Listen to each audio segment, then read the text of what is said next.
Dems making close race in Kansas, in first congressional contest under Trump. Democrats are making a close race of the first congressional election since President Trump's White House win in the Kansas district held by Republicans for more than 2 decades. The special House election Tuesday is for the seat former GOP Representative Mike Pompeo vacated in January when appointed CIA director. Trump won 60% of the district's vote last fall, but Republicans are increasingly pouring time and money into the final days of the race, including the president tweeting and making a get-out-the-vote call for GOP candidate State Treasurer Ron Estes. Ron Estes is running today for Congress in the great state of Kansas, Trump tweeted Tuesday morning. A wonderful guy, I need his help on health care and tax cuts, reform.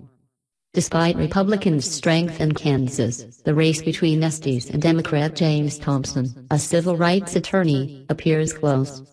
The Venerable Cook Political Report recently changed its rating from safely Republican to lean Republican.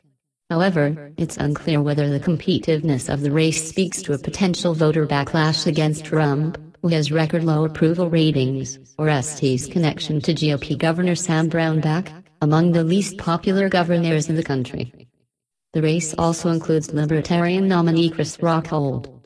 The South Central Kansas congressional district includes 17 counties and the state's largest city, Wichita. Republican Ron Estes needs your vote and needs it badly, Trump said in his minute-long call to voters. Our country needs help.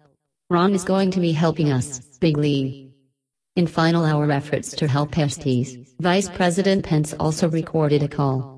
And Texas Senator Ted Cruz, who won Kansas' 2016 GOP presidential primary, campaigned Monday in the state for him. In addition, the National Republican Congressional Committee has spent roughly $90,000 in last-minute TV and digital ads. I think it shows how desperate they are, Thompson said. Rather than have a candidate who will actually get out and work and listen to people, they are trying to buy the campaign because that is what they do.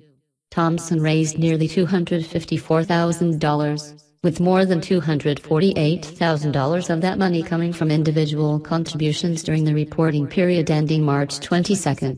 Recent campaign filings show he has raised nearly $23,000 since then in large donations of $1,000 or more. Political committees and groups have heavily bolstered Estes' campaign coffers.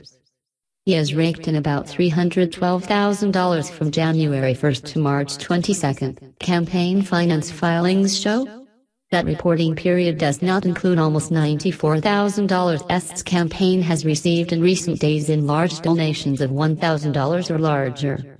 Trump's picks for top jobs in his administration and a California Democratic appointment have created 5 openings in the U.S. House, where Republicans have a 237-193 edge. Republicans are defending 4 GOP-leaning seats, the Kansas seat plus Georgia, Montana and South Carolina, while Democrats are protecting a seat in the liberal California district.